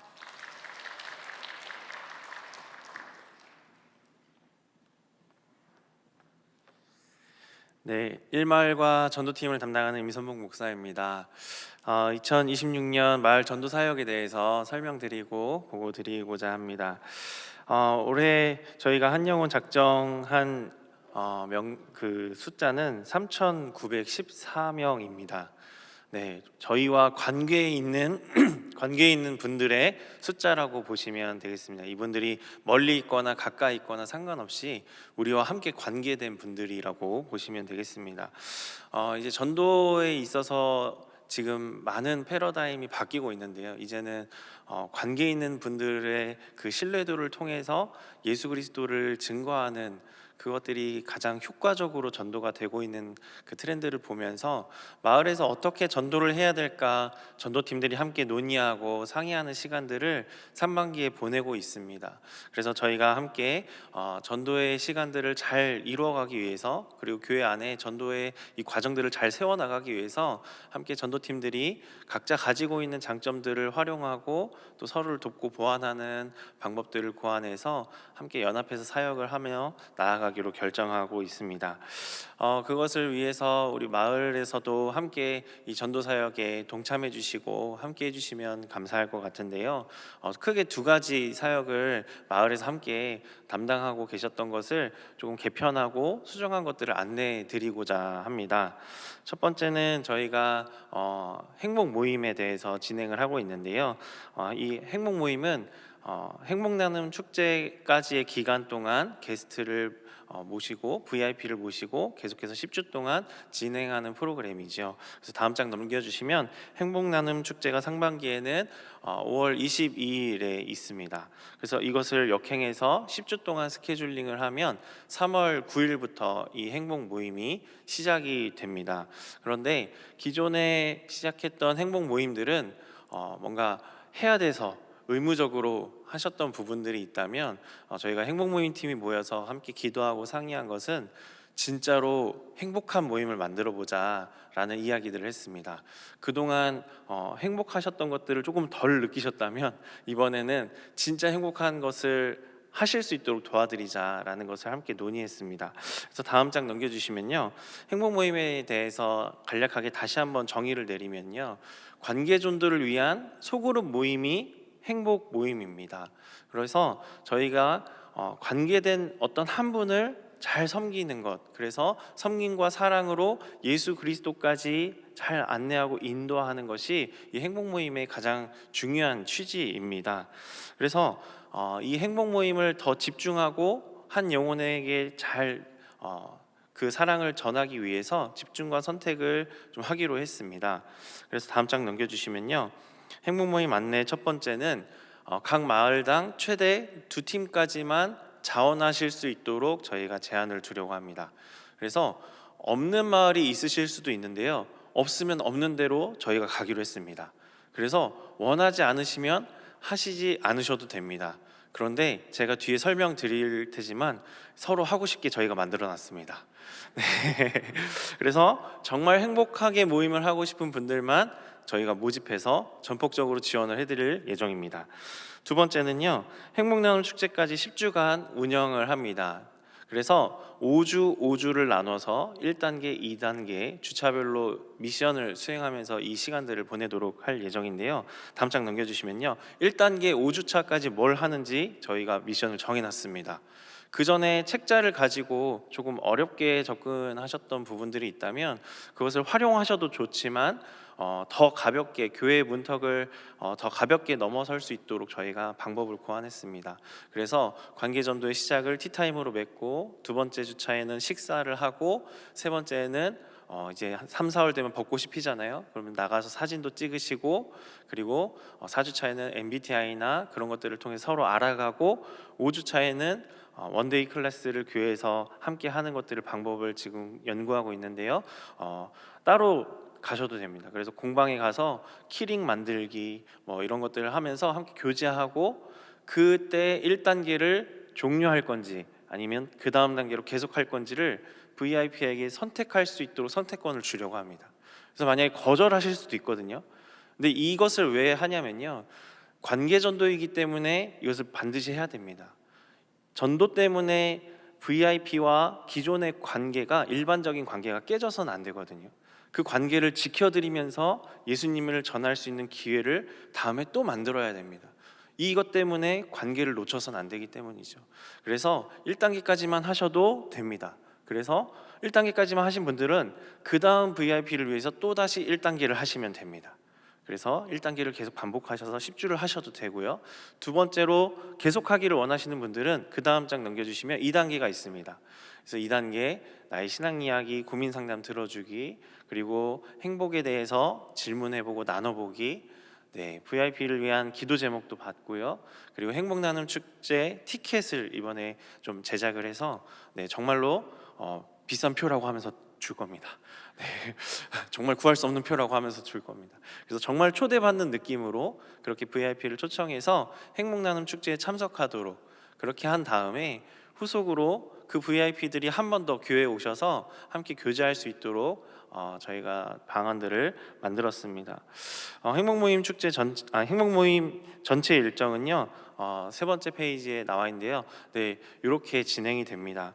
그래서 3월 8일까지 오늘부터 3월 8일까지 팀 접수를 받고 팀 빌딩하는 시간들을 가질 겁니다. 그래서 앞에 나왔던 그 미션들을 팀별로 다르게 기획하셔도 됩니다. 그래서 그 기획하는 시간들, 서로 그 VIP들을 선정하는 시간들을 갖고요, 1단계, 2단계를 진행해서 행복나눔 축제까지 진행을 하고, 그 이후에 후속 모임까지 오는 것을 1차적인 상반기 일정으로 잡았습니다. 그래서 이러한 프로세스를 하반기에 동일하게 한 번 더 할 거고요. 그렇게 1년 동안 행복 모임이 지속이 될 예정입니다.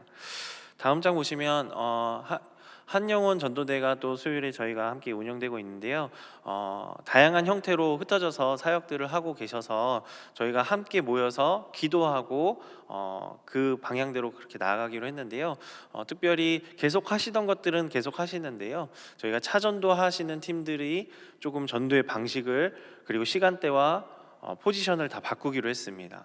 그래서 기존에는 저희가 함께 나가서 노방전도하고 이런 시간들이 있었는데요. 사실상 그 시간대에 이 지역에 정말로 저희가 예수를 전해야 되는 분들을 만나기가 쉽지 않은 시간입니다. 대부분 점심 이후에 거리를 돌아다니시는 분들이 사실 일반적으로 그 시간대 돌아다니시는 분들은 사실 그렇게 흔치 않은 분들이거든요. 그래서 이런 고충들도 있으세요. 정말 너무 이렇게 정신적으로 이상한 분들을 만나서 이걸 어떻게 처리해야 될지 모르겠고, 이제는 막 그분들이 막 따라와서 전도대에게 막 어떤 위협을 가하기도 하시는 위험한 순간들도 좀 들었거든요. 그래서 우리가 진짜로 이 세대와 이 지역의 아파트들을 어떻게 섬기고 5개의 캠퍼스, 초등학교, 중학교 학생들을 어떻게 만나야 하는 것들, 그런 것들을 전도팀에서 고민했습니다. 그래서 전도팀들이 아침에 움직일 예정입니다. 그래서 아침에 그 통학로에, 그리고 캠퍼스에 등교한 학생들, 그들을 위해서, 그리고 직장인들을 위해서 조그마한 간식 패키지와 그 교회에 방문하면 교환권을 가지고 오시면 뒷쿠폰을 바꿀 수 있는 교환권들을 거기에 하나씩 넣어서 이렇게 뿌릴 예정입니다. 그래서 그 사역을 위해서 함께 도와주시고, 그리고 나서 수요일에는 그렇게 해산하시면 목요일 아침, 금요일 아침에 이 팀들이 새벽 예배 끝나고 그 포지션으로 움직여서 그 회기역 앞에, 그리고 캠퍼스 앞에 이렇게 돌아다니면서 저희가 전도를 할 예정입니다. 그래서 이 사역들을 위해서 전도전략부와 전도폭발팀이 함께 기도하고 4개 부서가 함께 연합하여서 기도하고 있습니다. 그리고 사역을 위해서 꿈꾸고 있습니다. 그래서 이 지역에 있는 정말로 예수님을 알아야 하는 그 영혼들을 위해서 함께 기도하는 시간들을 저희가 꿈꾸고 있습니다. 이것을 위해서 함께 기도해 주시고 동참해 주시고 함께 마음 모아 주시면 감사하겠습니다. 네, 전도폭발 훈련 사역도 4월부터 시작이 되고요.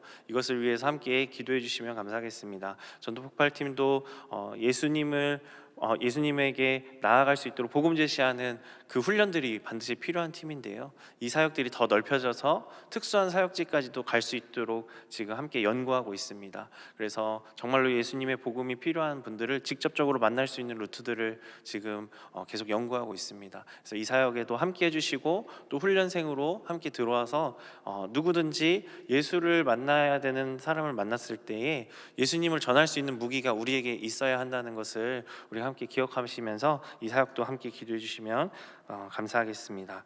네, 이상으로 전도 사역에 대해서 보고를 마치도록 하겠습니다. 네, 감사합니다.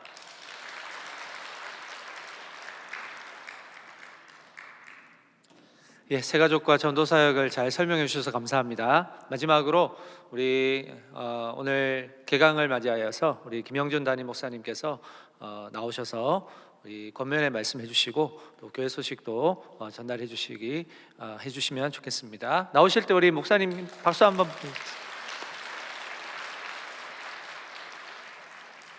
꼭 다른 게 온 것 같아요. 박수도 받고. 예.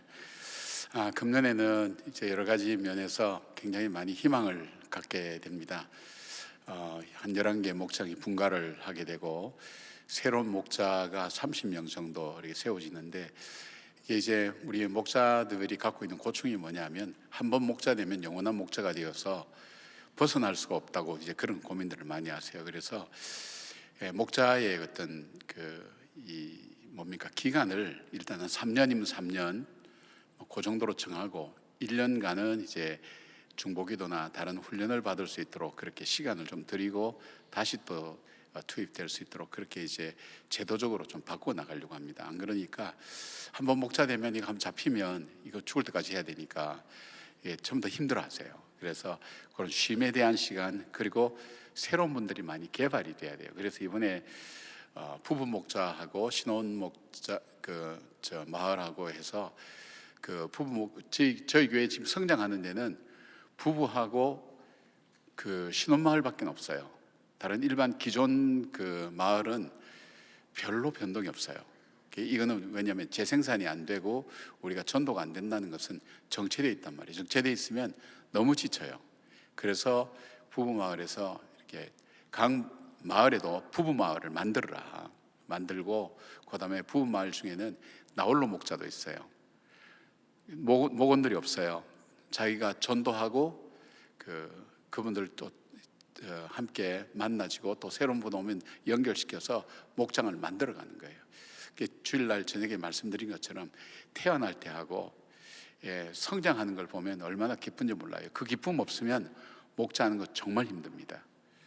그리고 목사님들도 이제 달라요. 우리 다 같이 계시니까 말씀드리면 목사님들도 성장을 하셔야 돼요. 그러니까 여러분을 통해서 성장해야 되고 또 본인 성장을 통해서 여러분들에게 공급되어져야 되고 또 그래야 이분들이 앞으로 한국교회에 나가서 사역을 정말 잘할 수 있어요. 그냥 행정적으로 그냥 주일날 설교만 하고 그냥 신방만 하고 이런 목사님들이 아니라 목회를 기획할 수 있어야 돼요.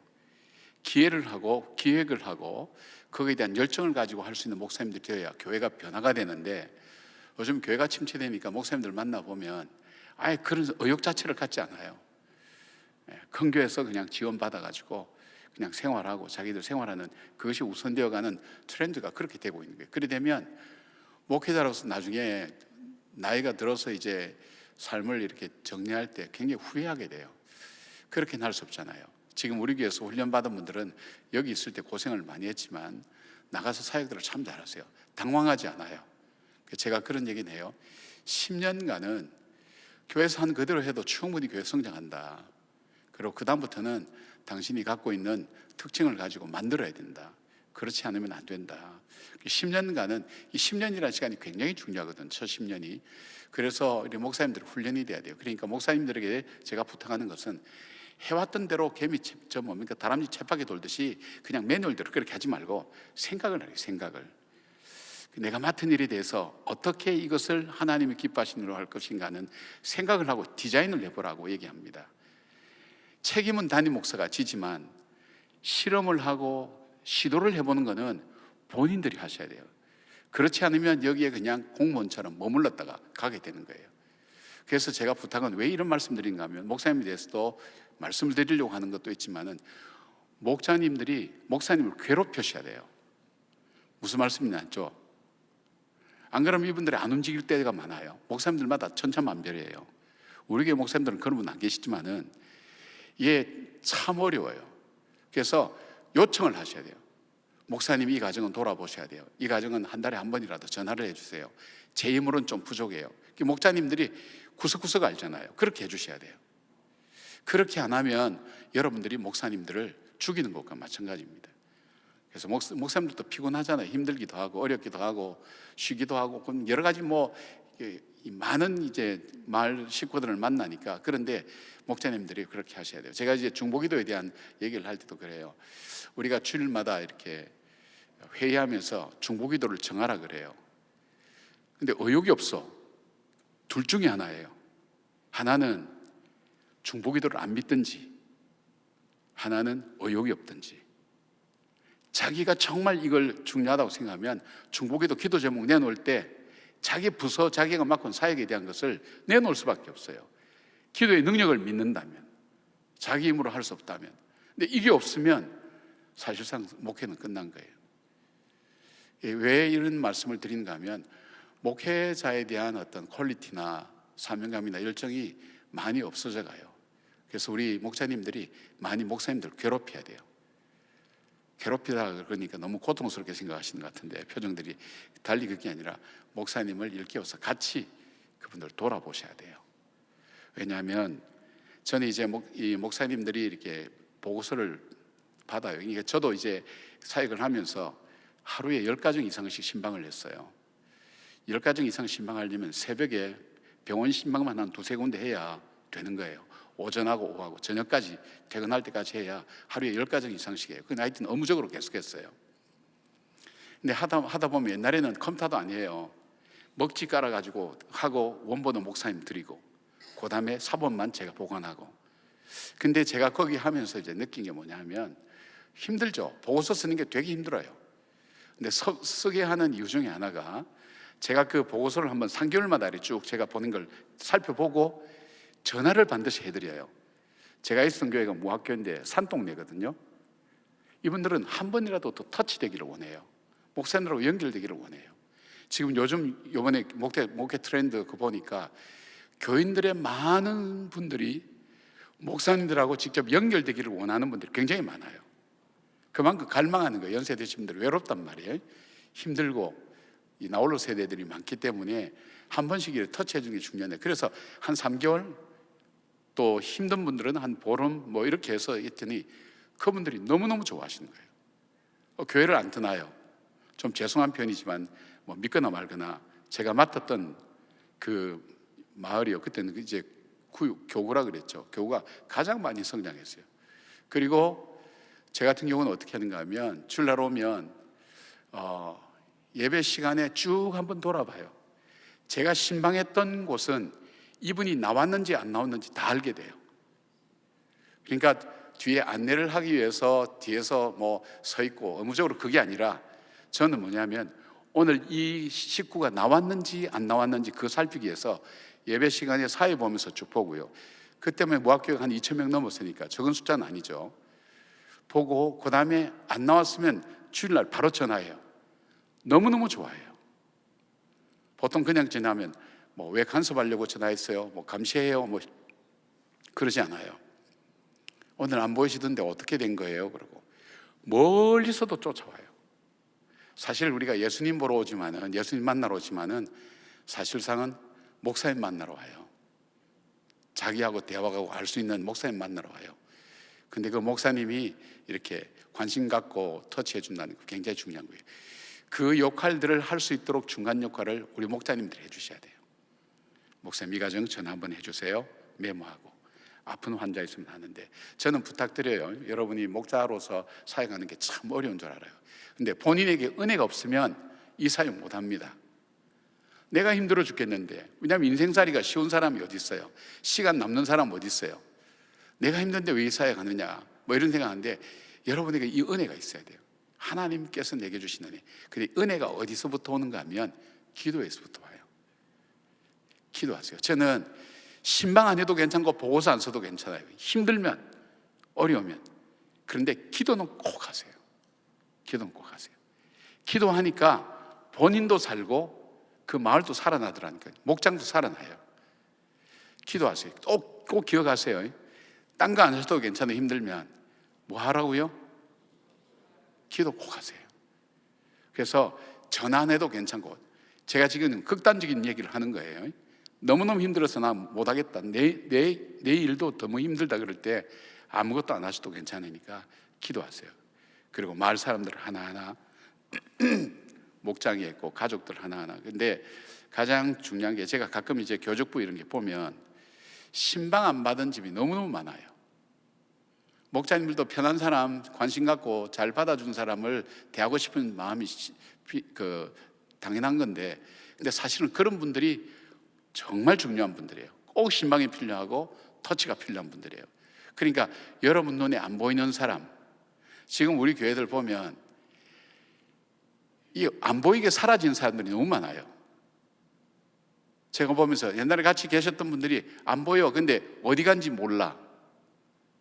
이거 뭐가 문제가 있잖아요.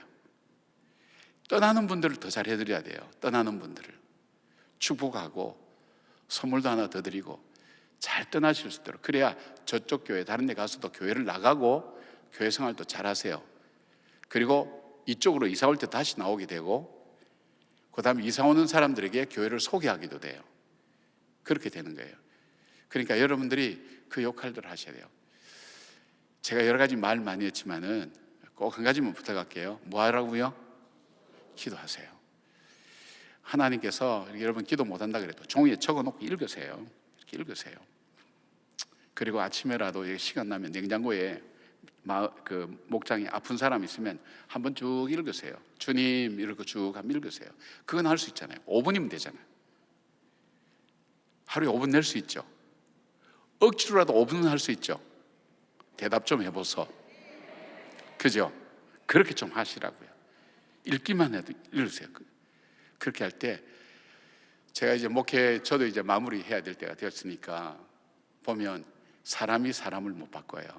저는 상담을 했기 때문에 어려운 사람들 많이 보잖아요. 물론 바꿀 수도 있죠. 그러나 궁극적으로는 못 바꿔요. 바꿀 수 있는 사람은 자기가 자기를 바꿀 수 있고요. 하나님이 바꾸셔야 돼요. 그러면 우리가 안 바뀌어준다고 낙심하고 절망하는 것은 그건 조금 욕심이에요. 나도 안 바뀌는데, 나도 나를 안 바꾸는데 내 얘기를 듣고 누가 바꾸겠냐.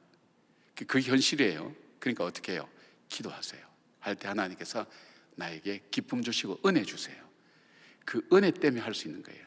누가 시켜서가 아니라 내가 받은 은혜, 하나님이 살아계시는구나, 하나님 보고 계시는구나, 알고 계시는구나, 너무 감사한 거예요. 그러니까 그런 어떤 마음을 가지고 여러분이 할 때에 하나님께서 우리가 무슨 교회가 성장해야 되고 뭐 발전해야 되고 인원이 늘어야 되고 헌금이 늘어야 되고, 그것보다 더 중요한 것이 있다면 영혼이 살아나야 돼요. 어느 영혼요? 여러분 영혼이 살아나야 돼요. 여러분 영혼이 살아나려면 여러분이 전도하면서 하나님이 일하시는 것을 볼 수 있어야 돼요. 아, 하나님 일하시는구나. 내가 일하는 걸 보고 계시는구나. 그리고 내가 하나님 앞에 시간 쓸 때 하나님은 내가 써야 될 내 시간을 하나님께서 갚아주세요. 안 믿는 것 같은데 정말이에요. 저 많이 봤어요. 네, 그런 경험 많아요. 저 자신도 마찬가지예요. 저 자신도 목사지만 예수를 믿는 사람 아니에요. 예수님 믿는 사람으로 똑같이 하는 거예요. 구제도 하고 헌금도 하고 전도도 하고 똑같이 하는 거예요. 특별하게 뭐 맡고 있다고 해서 그런 게 아니라. 그러니까 여러분께서 제가 부탁드린 것은 금년 한 해는 목자를 기도로 한번 해보자. 신방 안 해도 괜찮아요. 빠진 곳이 어디 있는가. 그리고 목사님한테 얘기하세요. 3년 4년 지나도 장래가 나야 옛날에 5년 전, 3년 전, 10년 전 기록까지 나와요. 그건 뭐예요? 사실 목자나 목사님이나 직무유기예요. 그분들 살피셔야 돼요. 그래야 그분들에 대한 마음들이 터치가 될 때 하나님을 알게 되고 또 그 사랑을 나누게 되고 은혜를 받은 사람이 그 사랑을 나누게 되는 거예요. 그러니까 모이기를 힘쓰는 그런 여러분들 되시고, 그래서 목장 모임을 어쨌든 꼭 하세요. 그리고 이제 여기 카페도 만들어지고 했으니까 어떤 모임이든지 꼭 하시고, 그 다음에 필요한 지원을 얘기하시면 시스템을 저희들이 이제 연구해요. 하면 우리 주목사님이 저희 주목 목사님하고 여러분이 말씀하시면 목자 의견을 들어서 이걸 어떻게 정책에 반영할까. 왜냐하면 한두 사람의 문제가 아니라 여러 사람이 동시에 하면 그건 정책으로 바뀌어야 되거든요. 그러니까 그 정책을 의논하고 바꾸는 거예요. 그러니까 우리가 바뀐 것이 뭐냐면 새가족부하고 지금 전도 전략에 대한 부분이 지금 바뀌어진 거예요. 그래서 난 두 분에 대해서 너무 감사하게, 두 분 목사님 너무 감사하게 생각해요. 생각을 하면서 사역을 할 줄 안다는 게 너무 귀하고 참 좋은 의도고, 그 다음에 새로운 가족들이 많이 들어왔어요. 우리가 한 800명, 900명 작년부터 그 정도 새로운 가족들이 많이 왔어요. 교회가 활력이 있잖아요. 그러니까 우리가 다시금 사역을 하고 열심히 하고 교육훈련도 열심히 하고 할 수 있도록 여러분께서 하셔서 마을 잘 살펴주시길 바라요. 기도하겠습니다. 하나님, 사랑하는 주님의 종들, 주님께서 한 분 한 분 아십니다. 여기까지 세우기 위해서 우리 주님께서 얼마나 기다리시고 인내하시고 붙드시고 역사하시고 응답하여 주셨는지 저희들이 돌아볼 때 하나님 깨닫게 됩니다. 주님, 우리가 맡은 일이 아니라 정말 주님의 사명이 되게 하여 주시고, 우리의 전한 통이, 우리의 따뜻한 손잡아 주심이, 그리고 우리가 나누는 간단한 하나님 작은 선물들이 그분들에게는 생명이 되고 소망이 되고 기쁨이 될 줄로 믿습니다. 그 소망 가지고 하나님께서 맡겨주신 사역 감당할 때 정말 하늘에 빛나는 별처럼 주께서 우리를 세워주실 줄 믿사오니 그 믿음 붙들고 감당해 나갈 수 있도록 도와주시고, 또 우리 목사님들 앞으로 한국교회에 정말 귀하고 존귀하여서 침체되어가는 이 땅에 하나님 어둠의 시대 앞에 하나님의 영광 드러내는 귀하고 복된 목사님들 되게 하셔서 정말 사랑하는 우리 목자님들 통해서, 우리 교인들을 통해서, 또 우리 교인들의 목사님을 통해서 서로가 하나님 앞에서 한 걸음 한 걸음 더 가까이 나가는 시간이 될 수 있도록 하나님 붙들어 주시옵소서. 우리의 기도 제목도 많습니다. 하나님, 우리의 마음의 손을 품고 기도하는 제목에 응답하여 주셔서 주님께서 알고 계시고 듣고 계시고 보고 계신 것을 우리가 고백하며 체험할 수 있도록 도와주시고, 그 믿음 붙들고 하나님을 승리하는 하나님의 사람들로 살아가게 하여 주시옵소서.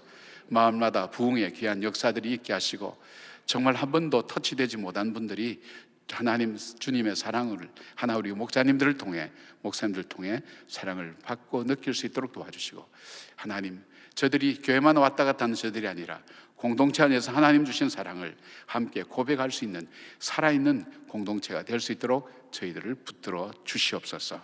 예수님의 이름으로 기도드립니다. 아멘. 수고 많이 하셨습니다. 고맙습니다. 목사님 귀한 말씀 감사드립니다. 마을 모임을 하도록 하겠습니다. 이제 16년 상반기 마을별 모임 장소가 좀 바뀌었는데요. 화면을 좀 띄워주시면 참고하시고 1마일부터 5마일까지 모임실에서 잠깐 모이시고 오늘 마을사역부에서 식사 제공이 있으니까 식사 꼭 하시고 가시면 좋겠습니다. 감사합니다.